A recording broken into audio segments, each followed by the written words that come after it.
Da, evo često mijenjamo naziv te lokacije, i Hačko-Bolnička i Kopšive, evo tako uvriježeno po prezimenu u obitelji koje je zemljište otkupljeno.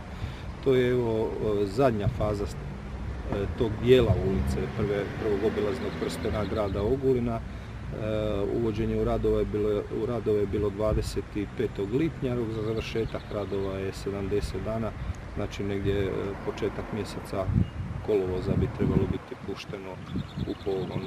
Radovi će obuhvatiti sve ono što treba u donjem postoji, ceste i odvodnju, separaciju oborinskih voda, instalacije kompletne, tako da će ulica biti u punoj funkciji. Vjerujemo da će i pješaci dobiti nogostup.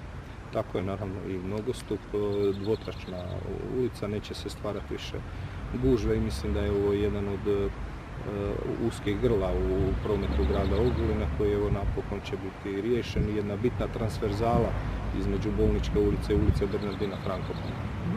Vrijednost radova? Vrijednost radova je oko 1.100.000 kuna.